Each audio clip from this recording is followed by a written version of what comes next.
Hello, America. I'm Steve Saylor, and I'm running for President of the United States. Not because I want to, really, because I have to, because nobody else in this election is talking about the true root causes of these big problems we're facing right now.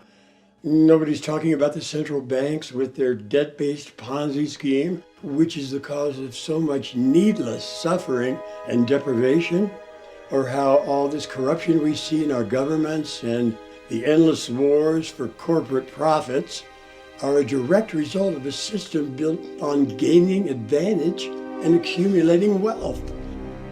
And then we have this unprecedented environmental destruction taking place, which is the inevitable outcome of any system based on infinite growth, consumption, and waste.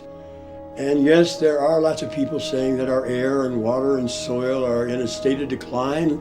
Lots of activists talking about how we're poisoning the oceans, how we've killed off half the wildlife on this planet in just the last 40 years, and how we're using up our resources faster than our planet can replenish.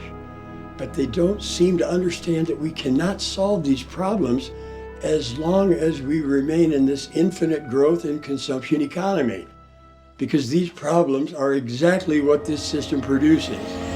So I hate to spoil the party here, but we have to face reality. We have to be responsible right now.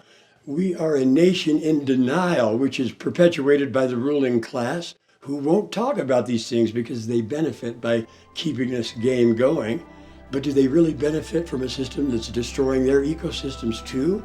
Or by living in a society with increasing conflict and violence, stress, mental illness, and war?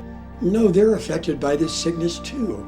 And that's why everyone will benefit in a new system, one that puts our public health and environmental sustainability as the primary goals, and takes a scientific approach to solving problems rather than a political or monetary approach.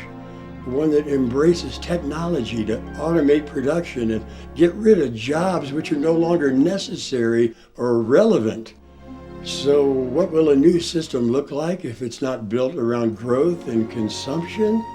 Well, that's what nobody else in these elections from either party will be discussing, but that's what we will be talking about in the months ahead, how we can make use of these new technologies to produce all the things people need, and how we can make things like poverty and starvation and war obsolete.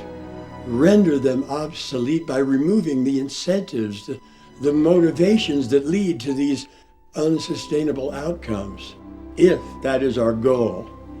And that has to be our goal. We really don't have a choice. This is what we have to do if we're going to have any kind of decent future for ourselves and the generations to follow.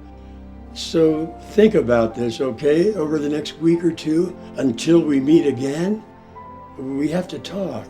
We have to solve a puzzle here, but it shouldn't really be that hard if we take that scientific approach, using logic and reason to get to the root of these problems and do the right thing for the American people and all the people with whom we share this planet.